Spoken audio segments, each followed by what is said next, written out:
اعوذ باللہ من الشیطان الرجیم بسم اللہ الرحمن الرحیم۔ ناظرین محترم السلام علیکم ورحمۃ اللہ وبرکاتہ۔ میں ہوں آپ کا میزبان محمد رئیس احمد اور پیش کیا جا رہا ہے خصوصی پروگرام اور ماہ ربیع الثانی کے حوالے سے ایک بہت ہی مرکزی پروگرام خطبات غوث اعظم رضی اللہ تعالیٰ عنہ۔ آپ جانتے ہیں کہ اس میں حضور غوث اعظم جیلانی رضی اللہ تعالیٰ عنہ کے خطبات سے خطابات سے ہم چیزیں لے رہے ہیں اور وہ تعلیمات بھی آپ کی پہنچ رہی ہیں اور اس میں موجود انتہائی اہم ترین میسیجز بھی پہنچ رہے ہیں۔ آج ہمارا موضوع ہے مسلمان، اور مسلمان کے عنوان کے ساتھ اگر ہم آپ کے خطبات پر نظر ڈالیں تو میں یہ سمجھتا ہوں کہ بہت سارے پیغامات ہمارے لیے اس میں موجود نظر آتے ہیں۔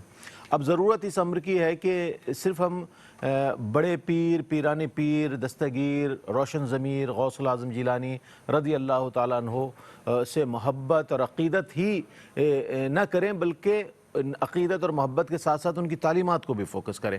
اور اس موضوع پر آپ نے کیا کیا کلام فرمایا، آپ کی وہ انتہائی اہم کوٹیشنز جو آپ کے خطبات میں موجود ہیں، انہیں آج انشاءاللہ شامل کریں گے۔ ہمارے ساتھ موجود ہے ممتاز و معروف عالم دین علامہ مفتی محمد سہیل رضا امجدی صاحب۔ السلام علیکم ورحمۃ اللہ وبرکاتہ۔ وعلیکم السلام ورحمۃ اللہ وبرکاتہ۔ اور آپ کے ساتھ تشریف فرمائے ممتاز و معروف عالم دین علامہ مفتی احسن نوید نیازی صاحب۔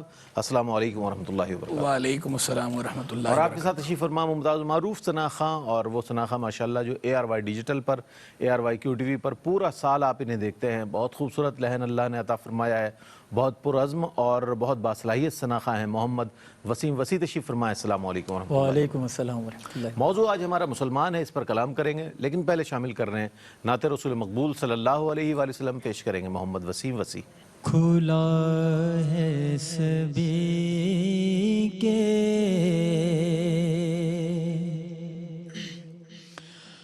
لیے باب رحمت، وہاں کوئی رتبے میں ادنا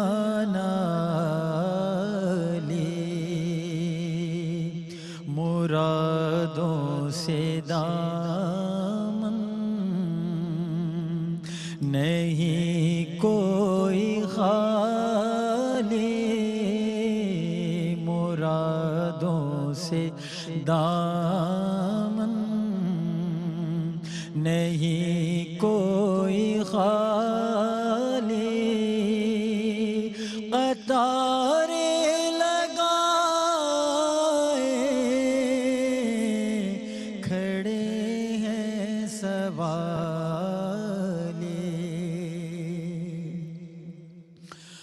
میں پہلے جب مدینے گیا تھا تو تھی دل کی حالت تڑپ جانے والی، وہ دربار سچے مجھے میرے سامنے تھا، وہ دربار سچے مجھے میرے سامنے تھا، ابھی تک تصور تھا جس کا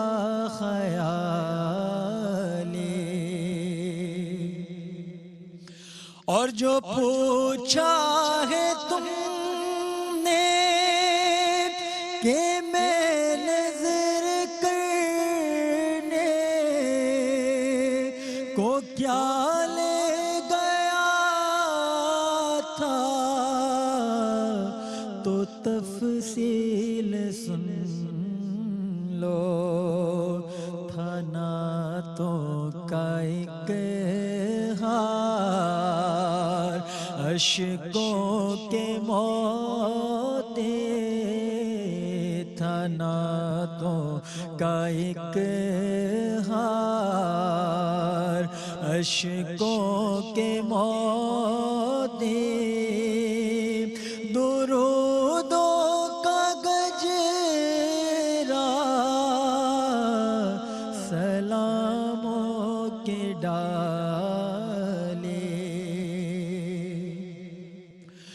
جو ایک ہاتھ سے دل سنبھالے ہوئے تھا، تو تھی دوسرے ہاتھ روزے کی جالے، دعا کے لیے ہاتھ اٹھتے تو کیسے، نہ یہ ہاتھ خالی نہ وہ ہاتھ خالی، کھلا ہے سبھی کے لیے باب رحمت، وہاں کوئی رتبے نے ادنا نالی۔ ماشاءاللہ، بہت خوبصورت انداز میں محمد وسیم وسیع معروف کلام پیش کر رہے تھے، پروفیسر اقبال عظیم کا لکھا ہوا کلام۔ ناظرین محترم، آج چونکہ مسلمان موضوع ہے تو کوٹیشن ہم شامل کر رہے ہیں۔ حضور سیدنا غوث العظم جیلانی رضی اللہ تعالیٰ عنہ ایک مقام پر فرماتے ہیں کہ مسلمان کا نفس مطمئن اور اس کی خواہش مغلوب اور اس کی طبیعت کا جوش بجھا ہوا ہوتا ہے اور اس کا شیطان مقید ہوتا ہے۔ اب دیکھیں کتنی کیفیات آپ نے ظاہر فرمائی، مسلمان کا نفس مطمئن، خواہش مغلوب اور شیطان جو ہے مقید۔ یہ تینوں چیزیں کسی ولی کامل میں تو ممکن ہے، لیکن اگر آپ عام انسانوں میں دیکھیں تو شاید ہمارے لیے ڈھونڈنا مشکل ہو۔ کیا فرمائیے گا اس میں، کیا فرمانا چاہتے ہیں آپ؟ بسم اللہ الرحمن الرحیم، اللہم صلی علی سیدنا و مولانا محمد وعلی آلہ و اصحابہ وبارک وسلم۔ بہت بہت شکریہ قبلہ رئیس بھائی، اور بڑا ہی اہم موضوع ہے۔ اور میں آپ کو بتاؤں کہ جیسا آپ نے تمہیدی گفتگو میں بھی فرمایا کہ ہم عام طور پر 11ویں شریف کی نسبت سے بڑے جوش و خروش کا اظہار کرتے ہیں، اور کرنا بھی چاہیے۔ غوث اعظم رضی اللہ تعالیٰ عنہ کے ماننے والے ہیں، بالکل ٹھیک بات ہے، ماننے والے ہیں، لیکن تھوڑا سا ان کی تعلیمات کی طرف بھی ہمیں توجہ کرنی چاہیے کہ ان کی تعلیمات کیا ہے۔ اور یہ جو مجالس کا سلسلہ ہے نا، آپ نے اپنی مجالس میں ہر مجلس میں آپ نے مسلمانوں کے لیے وہ کلمات ادا کیے، کہیں پر نفس پر بات کی، کہیں پر آپ نے عمل پر بات کی، کہیں پر آپ نے نیت کے اخلاص پر بات کی۔ تو یعنی غوث پاک کیسا مسلمان چاہتے تھے؟ یعنی غوث اعظم رضی اللہ تعالیٰ نے یہ بیان فرمایا کہ اللہ تبارک و تعالیٰ اور اس کے رسول صلی اللہ علیہ وسلم مسلمانوں میں کیا ملاحظہ فرمانا چاہتے ہیں، وہ باتیں بیان فرمائیں۔ اب یہ جو مجلس ہے، یہ مجلس 57ویں مجلس ہے، اور یہ کہتے ہیں کہ 545 سنہ ہجری میں آپ نے یہ فرمائی، اور جمعۃ المبارک کے دن صبح کے وقت آپ نے مریدین کی مجلس میں یہ ارشادات فرمائے۔ اب اس کا عربی متن آپ دیکھیں، فرماتے ہیں کہ مسلمان کون ہوتا ہے؟ نفسہ مطمئنہ، اس کا نفس مطمئن ہوتا ہے، وہواہ مغلوب۔ وہ کہتے ہیں نا کہ قرآن کریم میں ارأیت من اتخذ الہہ ہوا، کہ جس نے اس کو دیکھو تو صحیح بھلا، جس نے اپنی خواہشات کو اپنا الہ بنا لیا ہے، تو فرمایا کہ وہ اس کی خواہشات مغلوب ہوتی ہیں، اس کا وہ غالب ہوتا ہے۔ جی پھر فرماتے ہیں کہ وَنَائِرَةُ طَبْعِهِ مَخْمُودًا، اس کی طبیعت کا جوش بجھ جاتا ہے۔ اور آخر میں فرماتے ہیں کہ وَشَيْطَانُهُ حَابِسٌ، جو آپ نے فرمایا مقید، یہ خود مقید بن جاتا ہے، شیطان کو مقید کر لیتا ہے، قید کر لیتا ہے۔ اور قرآن کریم میں آپ دیکھیں یہی وہ چیز ہے جو مسلمان کے وجود میں جو خد و خال ہیں، جسے آپ کہہ لیجئے کہ کنسٹرکٹیو، یعنی اس کے بلڈ میں کیا چیزیں استعمال ہو رہی ہیں، اس کی جو بلڈنگ ہے کیسی تعمیر ہو رہی ہے، تو قرآن کریم فرماتا ہے کہ یا ایتھا النفس المطمئنہ، اے نفس مطمئنہ، ارجعی الی ربک راضیۃ مرضیہ، جب تو نے اپنے نفس کو نفس مطمئنہ کر لیا تو لوٹ اپنے رب کی بارگاہ میں اس حال میں کہ راضیۃ مرضیہ، کہ تو بھی راضی، تیرا رب بھی راضی، فادخلی فی عبادی وادخلی جنتی، وہ فرمائے کہ داخل ہو جا میرے بندوں میں اور میری جنت میں داخل ہو جا۔ پھر دوسری بات یہ ہے کہ فرمائے کہ اس کا نفس جو ہے مغلوب ہوتا ہے، وَأَمَّا مَنْ خَافَ مَقَامَ رَبِّهِ وَنَهَى النَّفْسَ عَنِ الْهَوَىٰ، کہ جو اپنے رب کے حضور کھڑے ہونے کا خوف رکھتا ہے تو فرمائے کہ وہ اپنے نفس کو غالب نہیں ہونے دیتا، وہ اپنے نفس کو مغلوب کر لیتا ہے۔ پھر اس کے بعد فرمایا کہ اس کی جو طبیعت ہے، اس کا جوش ختم ہو جاتا ہے۔ اللہ رب العالمین نے قرآن کریم میں فرمایا نا وَالْكَاظِمِينَ الْغَيْظَ وَالْعَافِينَ عَنِ النَّاسِ، وہ جوش کے وقت، غصے کے وقت اپنے غصے کو بجھا دیتے ہیں، پی جاتے ہیں، اور فرمایا کہ لوگوں کو معافی عطا کرتے ہیں۔ اب مجھے بتائیں کہ جس کے نفس کے، یعنی جس کے وجود کے اندر، جس مسلمان کے وجود کے اندر نفس مطمئنہ ہو، جو مسلمان اپنی خواہشات کو کنٹرول کرنے پر جو ہے وہ قابو پانے پر مہارت رکھتا ہو، اس کا نفس مغلوب ہو، اس کی خواہشات اللہ کے تابع ہو جائیں، تو پھر مسلمان کیسا ہوگا نا؟ حدیث پاک میں، کسی حدیث میں آتا ہے جی کہ مسلمان جو ہے وہ خائن نہیں ہو سکتا، مسلمان جھوٹا نہیں ہو سکتا، مسلمان جو ہے وہ گالم گلوچ کرنے والا نہیں ہو سکتا۔ فرمایا کہ المسلم من سلم المسلمون من لسانہ و بیدہ، فرمایا کہ مسلمان وہ ہے جس کے ہاتھ اور زبان سے اس کا مسلمان بھائی محفوظ رہے۔ ظاہر ہے کہ جب باطن میں اس کی بلڈنگ میں یہ تمام چیزیں شامل ہوں گی تو ظاہر بھی وہی چیزیں ہوں گی جو شریعت مطہرہ کو مطلوب ہے، اور غوث پاک مسلمان سے یہی بہت آئیڈیل مسلمان کی، یہی طلب کرتے ہیں۔ بہت آئیڈیل مسلمان کی خصوصیات بتائی گئی ہیں، اعلیٰ اور عرفہ، یعنی کامل مومن کی صفات ہیں بنیادی طور پر، جسے قرآن نے بھی ارشاد فرمایا اور اسے حضور سیدنا غوث الاعظم جیلانی رضی اللہ تعالیٰ عنہ نے اپنے قول کے ذریعے لوگوں تک پہنچایا۔ یہی اہل اللہ کا کمال تھا کہ وہ قرآن اور حدیث سے ہٹ کر بات ہی نہیں کرتے تھے۔ ایک مختصر سا وقفہ ہے، وقفے کے بعد لوٹیں گے اور مجھے امید ہے اس سلسلے میں آپ کا اور ہمارا ساتھ رہے گا۔ آپ کا خیر مقدم ہے خطبات غوث اعظم میں آج موضوع ہے مسلمان۔ مفتی سہیل رضا امجدی صاحب نے بہت عمدہ انداز میں کلام فرمایا، مفتی احسن نوید نیازی صاحب تشریف فرمایا اور بہت ہی عمدہ آپ کا قول میں کوٹ کر رہا ہوں اور اس پر انشاءاللہ روشنی ڈالیں گے۔ مفتی صاحب، حضور سیدنا غوث الاعظم جیلانی رضی اللہ تعالیٰ عنہ فرماتے ہیں کب تک تو علم پڑھے گا اور عمل نہ کرے گا؟ تو علم کے دفتر کو لپیٹ دے، پھر عمل کے دفتر کے کھولنے میں اخلاص کے ساتھ مشغول ہو جا، ورنہ تجھے فلاح نہ ملے گی۔ اللہ اکبر۔ یعنی کہ ہم کہتے کچھ ہیں، کرتے کچھ ہیں، ہمارے عام معمولات زندگی میں دیکھیں، اور علم کے معاملے میں بھی علم بہت ہوتا ہے، عمل اس کے مقابلے میں بہت قلیل ہوتا ہے۔ ان تمام چیزوں کو اگر سامنے رکھ کر اس قول مبارکہ کو دیکھا جائے تو پھر مفتی صاحب انشاءاللہ اس پر جب روشنی ڈالیں گے تو مزید اس کے مفاہیم ہمارے سامنے آئیں گے۔ کیا فرماتے ہیں؟ بسم اللہ الرحمن الرحیم، صلی اللہ علیہ حبیبی سیدنا و مولانا محمد وعلی آلہ وصحبہ بارک وسلم۔ شہباز لامکانی، قندیل نورانی، محبوب سبحانی، سیدنا غوث اعظم جیلانی، سیدنا شیخ عبدالقادر جیلانی رحمہ اللہ۔ حضرت کا جو انداز تھا، ایسا انداز ہے رئیس بھائی کہ آپ کے جتنے مواعظ ہیں، جتنے خطبات ہیں، چاہے وہ الفتح الربانی ہو، چاہے جلاء الخاطر ہو، چاہے آپ کی طرف منسوب کتاب غنیہ کے اندر جو آپ کی مجالس بیان ہے، ان کے حوال جو ہے اگر آپ پڑھیں ان مجالس کے حوال، تو ان مجالس کے حوال پڑھ کے آدمی کو ایک جھٹکا سا لگ جاتا ہے۔ واقعی جو ایک جھنجھوڑنے والا آپ کا انداز ہے، عمل کی طرف راغب کرنے والا انداز ہے، دنیا سے بے رغبتی دلانے والا انداز، آخرت کی طرف مائل کرنے والا انداز، اللہ رسول سے جوڑنے والا انداز۔ تو اس لیے میں یہ کہوں گا اپنے جو ہے ناظرین کو بطور خاص کہ یہ جو مجالس ہیں ان کا اردو ترجمہ بھی دستیاب ہے۔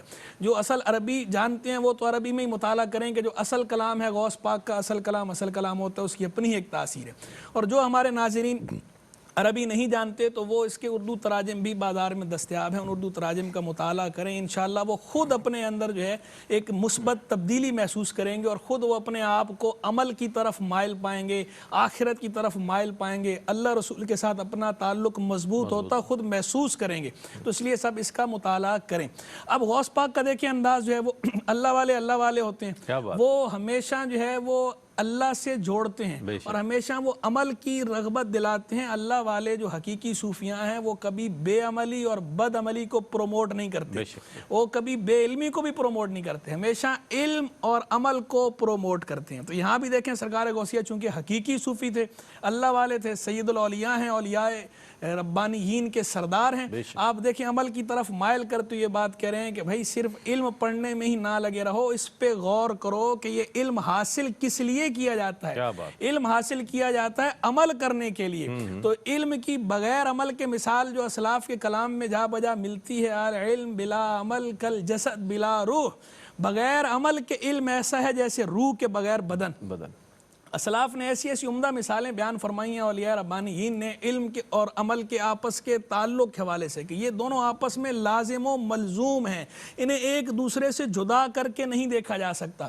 بعض اسلاف نے فرمایا کہ جو علم پر عمل نہیں کرتا اور علم حاصل کرتا رہتا ہے اس کی مثال ایسی ہے جیسے کوئی آدمی جنگ کے لیے جا رہا ہو اور اوزار اور ہتھیار تو جمع کرتا رہے لیکن ان اوزار اور ہتھیار کو استعمال نہ کرے, تو اس سے کہا جائے گا بھائی اوزار ہتھیار تو سارے جمع کر لیے, ان اوزار اور ہتھیاروں کو چلاؤ گے کب, اور کب جو ہے وہ جنگ کے اندر فتح حاصل کرو گے یا جنگ کی کوشش کرو گے. اسی طرح کوئی آدمی مال جمع کرتا رہے, سونا چاندی مال جمع کرتا رہے, ڈھیر لگا دے اور اس سے خرچ نہ کرے تو مال کس لیے حاصل کیا جاتا ہے؟ خرچ کرنے کے لیے, بہتری کے لیے. تو جب مال تو سارا جمع کر لیا, سونا چاندی جمع کر لیا, لیکن بہتری نہیں لایا, خرچ نہیں کیا, تو ایسے ہی مثال علم کی ہے کہ علم تو حاصل کرتا چلا جا رہا ہے لیکن علم پر عمل نہیں کر رہا. گویا مال تو ہے لیکن اس مال کو خرچ نہیں کر رہا. تو جیسے مال خرچ نہ کریں تو فائدہ نہیں اس مال کا, ایسی علم حاصل کیا اور اس پہ عمل نہیں کیا تو اس علم کا فائدہ نہیں. اس علم کو علم غیر نافع قرار دیا گیا ہے, یہ علم نفع دینے والا نہیں ہے. علم کے بارے میں فرمایا گیا نا, علم حجت لک او علیک, علم حجت ہے, علم اللہ کی دلیل ہے یا تیرے حق میں یا تیرے خلاف. اگر بندہ علم پر عمل کرتا ہے تو وہ بندے کے حق میں اللہ کی دلیل بن جاتا ہے, اور اگر بندہ علم پر عمل نہیں کرتا تو بندے کے خلاف اللہ کی دلیل بن جاتا ہے, اور برود قیامت اللہ کی عدالت میں بندے کو مجرم کی صورت میں پیش کرتا ہے. یہ جو ہے علم اور عمل کا آپس کا تعلق ہے. حضور جان عالم صلی اللہ تعالی علیہ وآلہ وسلم دعا فرمایا کرتے تھے, اللہ کی بارگاہ میں دعا عرض کرتے تھے, اللہم انی اعوذ بک من علم لا ینفع, اے اللہ میں اس علم سے تیری پناہ چاہتا ہوں جو نفع نہ دے. تو علم غیر نافع کون سا ہے؟ وہ علم کے جس پہ بندہ عمل نہ کرے. قرآن میں تو یہاں تک فرمایا گیا بعض علماء کے بارے میں جو علم پر عمل نہیں کرتے, فرمایا مثال کیا دی گئی ان کی شناعت اور قباحت کو ظاہر کرنے کے لیے کہ مثل الحمار یحملون اسفارا, وہ علم پر عمل نہ کرنے والے اس طرح ہیں جیسے گدھے نے اپنے اوپر کتابیں لاد رکھی ہوں. تو گدھے پر اگر کتابیں لاد دے تو کتابیں لادنے سے گدھا جو ہے وہ عالم نہیں بن جاتا. اسی طرح جو بندہ علم حاصل کرتا اور عمل نہیں کرتا تو وہ بھی عالم نہیں بنتا. خطیب بغدادی کا جملہ مجھے یہاں پہ یاد ہے. خطیب بغدادی نے ایک کتاب لکھی, اقتداء العلم العمل, علم کا عمل کا تقاضا کرنا, کتاب کا نام یہ رکھا. خطیب بغدادی نے اس میں جملہ لکھا گا, لیسا یعد عالما من لا یکون بعلمہ عاملا, کہ جو اپنے علم پر عمل نہ کرے اسے عالم شمار نہیں کیا جائے گا. یعنی عالم وہی ہے جو اپنے علم پر عمل کرے, جو باعمل ہے. تو علم اور عمل کا آپس کا تعلق ایسا ہی ہے. بلکہ جو ہے وہ خطیب بغدادی نے اپنی سند کے ساتھ روایت نقل کی, مولا علی کرم اللہ وجہ کریم کا فرمان نقل کیا کہ علم عمل کو پکارتا ہے, آواز لگاتا ہے, اگر عمل جواب دیتا ہے تو فبہا, ورنہ الا ارتحلا, ورنہ علم چلا جاتا ہے. یعنی اس علم کی برکت زائل ہو جاتی ہے. با برکت اور نفع بخش علم وہی ہوتا ہے جس کے ساتھ عمل موجود ہو. بہت عمدہ. اچھا, اب اگلا جو کوٹیشن میں شامل کر رہا ہوں اس میں ایک مسلمان کے اسلام کی کیفیت کو کس طرح حضور غوث الاعظم جیلانی رضی اللہ تعالیٰ عنہ نے بیان فرمایا ہے. آپ فرماتے ہیں جس کسی کا اسلام مستحسن و متحقق ہو جاتا ہے وہ فائدے کی چیزوں پر راغب ہو جاتا ہے اور بے فائدہ چیزوں سے اعراض کر لیتا ہے. یہ اعراض کر لینا اور جب اس کا اسلام مستحسن اور متحقق ہو جائے, اللہ اکبر, بڑی منزل ہے. کیا فرمائیے گا اس پر میں چاہتا ہوں کچھ روشنی ڈالیں. جیسے قبلہ مفتی صاحب نے بڑے آسان طریقے سے بیان فرمایا, اور جو میں نے اپنی پہلی بات سے میں اس کو جوڑوں گا. دیکھیں, ہم آج کل ہر چیز کو پیور دیکھنا چاہتے ہیں. بالکل. تو ہمارا جو انر ہے, جی ہم کہتے ہیں پیور ہونی چاہیے, دودھ بھی پیور ہونا چاہیے, پیٹرول بھی پیور ہونا چاہیے, کوئی ملاوٹ بندہ مومن بھی پیور. تو ہمیں یہ سوچنا چاہیے کہ بندہ مومن بھی ظاہر اور باطنی طور پر پیور ہونا چاہیے. جب انر میں پیوریفیکیشن آ جائے نا, جب ہمارا یہ اندر کا ٹھیک ہو جائے, اور جس طرح میں نے عرض کیا کہ خواہشات اس کی مغلوب ہو جائیں, اپنی خواہشات کا بندہ نہ بنے, بندہ مومن بن, خواہشات کا بندہ نہ بنے، اور پھر اسی طریقے سے اس کا نفس مطمئنہ بن جائے. جب اندر سے یہ ہو جائے گا نا تو پھر ظاہری طور پر اس سے افعال بھی وہی سرزد ہوں گے جو اندر ہے. اندر جذبات ہیں، اوپر سے اعمال جو ہے سرزد ہو رہے ہیں. آپ کا اندر صحیح نہیں ہے تو آپ کا ظاہری طور پر افعال اگر آپ کر بھی رہے ہیں تو آپ اپنے رب کے لیے نہیں کر رہے، وہ اپنی ذات کے لیے کر رہے ہیں. لیکن اندر خوف موجود ہے، اللہ تعالیٰ کا خوف ہے. وہ جو اللہ تعالیٰ کے حضور حاضر ہونا ہے تو کوئی بھی عمل آپ کا ریاکاری کی طرف نہیں جائے گا، اور کوئی بھی عمل صالح کو آپ چھوڑو گے نہیں. اب ان میں سے ایک چیز ہے اپنے وقت کی قدر کرنا. دیکھیں غوث اعظم نے جو یہ مجلس منعقد فرمائی نا، یہ 60ویں مجلس ہے اور لکھا ہوا ہے کہ بروز منگل شام کے وقت آپ نے 546 سنہ ہجری میں یہ آپ نے منعقد فرمائی. اب اس میں خاص طور پر حدیث پاک کا ذکر ہے کہ نبی رحمت صلی اللہ تعالی علیہ وسلم نے فرمایا کہ من حسن اسلام المرء ترکہو ما لا یعنیہ. اب آپ دیکھیں کہ یہاں پر گناہوں کی بات نہیں ہو رہی، اللہ تعالیٰ اور اس کے رسول صلی اللہ علیہ وسلم کی نافرمانیوں کی بات نہیں ہو رہی. فرمایا کہ کسی بھی شخص کے اسلام کی خوبصورتی میں سے یہ ہے کہ وہ لا یعنی باتوں کو چھوڑ دیں. لا یعنی باتوں کو، کہ جس بات میں یا جس کام میں نہ دنیاوی فائدہ ہے اور نہ ہی دینی فائدہ ہے اس سے دور ہو جائے. تو فرمایا کہ یہ کسی بھی مسلمان کے اسلام کے لیے بہترین چیز ہے، اس کا حسن ہے، یعنی برائی سے خود پیچھے ہٹ جاتا ہے. جی. آج آپ دیکھیں نا کہ دیکھیں وقت زندگی ایک بڑا قیمتی سرمایہ ہے، اور زندگی میں جو وقت ہمیں دیا گیا ہے نا، ہمیں یہ نہیں معلوم کہ کتنا وقت ہے. اگر ہمیں معلوم ہوتا کہ ہمارے پاس 60 سال ہیں 70 سال ہیں، وہ بھی گو کہ کم تھے، ٹھیک ہے نا. وہ موسیٰ علیہ ایک اللہ کے نبی علیہ السلام کی بارگاہ میں ایک عورت حاضر ہوئی تھی نا کہ یا نبی اللہ میرے جو بچے ہیں وہ کم عمری میں فوت ہو جاتے ہیں. کہا کتنی عمریں ہوتی ہیں؟ کہا 200 سال 150 سال. تو پھر اللہ کے نبی علیہ السلام مسکرائے، فرمایا کہ ایک آخری نبی علیہ السلام کی امتی ایسے بھی ہوں گے کہ جن کی عمریں 60 سال 70 سال یہ ہوں گی. تو وہ بڑھیا بڑی حیران ہوئی، کہا کہ وہ تو پھر مکان بھی نہیں بنائیں گے، سواریاں بھی نہیں رکھیں گے. فرمایا نہیں، سب سے زیادہ وہی کریں گے. تو یہ زندگی بڑا قیمتی اثاثہ ہے، اور اس وقت کا ایک ایک لمحہ ہمارے لیے بڑا قیمتی ہے. اگر جس کو اس کا ادراک ہو جائے نا کہ یہ وقت بڑا قیمتی ہے تو وہ اپنا وقت فلمیں دیکھنے میں، ڈرامے دیکھنے میں، لا یعنی باتوں میں، لا یعنی کاموں میں. دیکھیں نا آپ کبھی بھی جو ہمارے نوجوان ہمارا طبقہ ہے، یار وقت پاس نہیں ہو رہا. رئیس بھائی سہیل صاحب ذرا آ جاؤ نا یار، ذرا بیٹھ جاتے ہیں چائے وغیرہ پیتے ہیں، ٹھیک ہے. اچھا وہ نہیں ہے تو چلو نیٹ پر آ جاؤ، وہاں پر ٹائم پاس کر لو. پوری رات آپ کی نیٹ پر گزر جاتی ہے، اور فجر کی نماز کا بھی نہیں پتا ہوتا، عشاء کی نماز کا بھی نہیں پتا ہوتا. دیکھیں وہ کام جو آپ کے شریعت مطالعہ کے احکامات میں مخل ہوں، انٹرفیرنس کریں، وہ بھی لا یعنی کام ہے. اگر ان میں آپ پڑھیں گے اور آپ کو پتہ ہے کہ میرے فرائض واجبات چھوٹ جائیں گے تو ان کاموں کو چھوڑنا آپ کے لیے لازمی ہے. فضول صحبتیں چھوڑنا بات ہے جسے ہم صرف نظر کرتے ہیں کہ پڑھ لیں گے یار ابھی یہ کام بہت ضروری ہے. اچھا اسی طریقے سے اچھا یہ نیٹ تو ایسی بلا ہے نا، یہ موبائل تو ایسی بلا ہے کہ کسی نے وہ واٹس ایپ پہ بھیجا یا کئی پوسٹ تھی کہ جس میں ریڈیو بھی رکھا ہوا تھا، ٹی وی بھی رکھا ہوا تھا، مائک بھی رکھا ہوا تھا، علم غلم ساری چیزیں رکھی ہوئی تھی.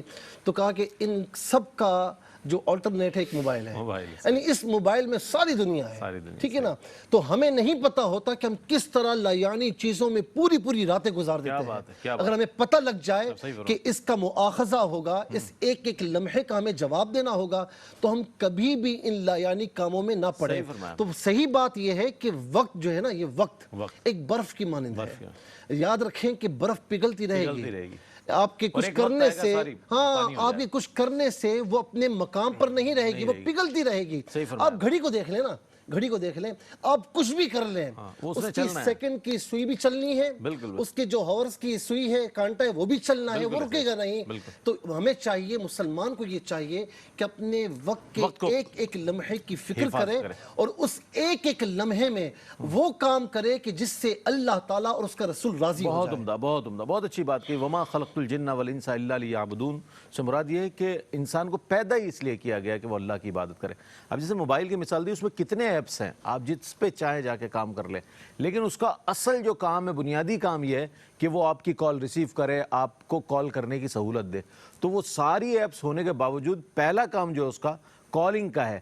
تو اسی طرح انسان کا بھی جو پہلا کام اور پرائیورٹی پر جو کام ہونا چاہیے وہ عبادت ہے, اور عبادت کی طرف اس کو آنا چاہیے وقت کو ضائع کیے بغیر. ایک مختصر سا وقفہ ہے, وقفے کے بعد لوٹیں گے, مجھے امید ہے آپ کا اور ہمارا ساتھ رہے گا. ناظرین, آپ کا خیر مقدم ہے. خطبات غوث اعظم میں آج مسلمان موضوع ہے, اور کیا آئیڈیل مسلمان کا ایک منظر پیش کر رہے ہیں حضور غوث الاعظم, اور کیا اس کے مطلب بندہ مومن کی صفات پیش کی جا رہی ہیں کہ ایسا ہو, اس طرح ہو. اچھا, اگلا جو آپ کا کوٹیشن ہے اس کو ہم کوٹ کرتے ہیں اور اس کو مفتی صاحب کی خدمت پیش کروں گا. حضور سیدنا غوث الاعظم جیلانی رضی اللہ تعالیٰ عنہ فرماتے ہیں, جب مسلمان کو اللہ عز و جل اپنا مقرب بنا لیتا ہے تو وہ دنیا و ما فیہا اور تمام اسباب و شہوتوں کو رخصت کر دیتا ہے. کب؟ جب مسلمان کو اللہ عز و جل اپنا مقرب بنا لیتا ہے. اس بات کو پیش نظر رکھیے گا, اس پر روشنی ڈال دیں. جی ریس بھائی, پہلے تو میں اس سوال کے جواب سے پہلے ایک مختصر سی وضاحت ضروری سمجھتا ہوں کہ جو پچھلے ہمارے سوال کے جواب میں گفتگو ہو رہی تھی, تو بعض اوقات اس طرح کے اقوال سے کچھ لوگ یہ منفی تاثر لیتے ہیں یا دینے کی کوشش کرتے ہیں کہ صوفیاء کرام جو ہے وہ عمل کی طرف تو راغب کرتے ہیں لیکن علم سے روکتے ہیں. جیسے غوث پاک نے فرمایا کہ علم کا دفتر لپیٹ دے, عمل کا دفتر کھول لے. تو یہاں یہ وضاحت ضروری ہے کہ وہ جو اس طرح کے ان کے اقوال ہیں اس میں یہ قطعاً مراد نہیں ہے کہ علم دین حاصل کرنا چھوڑ دیا جائے, بلکہ یہاں وہ ان کا مقصود یہ ہوتا ہے, وہ ابھار رہے ہوتے ہیں کہ بھائی علم اللہ کی رضا کے لیے حاصل کرنا ہے, اور جو اللہ کی رضا کے لیے علم حاصل کیا جاتا ہے وہ عمل کے لیے حاصل کیا جاتا ہے. تو اس کا جو مین مقصد ہے اس مقصد پہ فوکس کرو, یہ نہیں کہ علم تو حاصل کرتے چلے جا رہے اور عمل کو چھوڑ رہے ہو. تو وہ یہ ابھارنے کے لیے زجر اور توبیخ کا انداز اختیار کرتے ہیں. یہ مقصد قطعاً نہیں ہوتا کہ علم حاصل کرنا آدمی چھوڑ دے, کہ علم تو علم ہے. علم کو تو ہمیشہ اسلام نے پروموٹ کیا, قرآن و حدیث نے پروموٹ کیا, اکابر اولیاء اللہ نے پروموٹ کیا, سرکار غوثیت مآب نے ساری زندگی علم کا درس دیا ہے. آپ خود اپنے وقت کے سب سے بڑے مجتہد بھی تھے, ولی اور صوفی ہونے کے ساتھ ساتھ آپ کی اجتہادی حیثیت بھی مسلم ہے علماء کے حلقوں میں بھی. اور مخصوص جملہ ایک بڑا مشہور مقولہ ہے کہ العلم, جو علم ہے, العلم بلا عمل وبال, علم بغیر عمل کے وبال ہے, والعمل بلا علم دلال, اور عمل بغیر علم کے گمراہی ہے, والجمع بینہما کمال, ان دونوں کو جمع کر لینا یہ کمال ہے. تو یہ کمال حاصل کرنا ہے تو علم کے ساتھ ساتھ عمل بھی کرنا ہے, علم بھی حاصل کرنا ہے اور عمل بھی کرنا ہے. اب آ جائیں اس کی طرف کہ جو آپ نے پوچھا کہ سرکار غوثیت مآب نے جو یہ کوٹیشن ہے آپ کی اقتباس ہے جس کے اندر آپ نے یہ اہمیت ارشاد فرمائی, بتایا کہ جب اللہ تعالیٰ کسی کو اپنا مقرب بنا لیتا ہے تو وہ بندہ دنیا و ما فیہا اور دیگر تمام لذتوں سے, شہوات سے بے نیاز ہو جاتا ہے.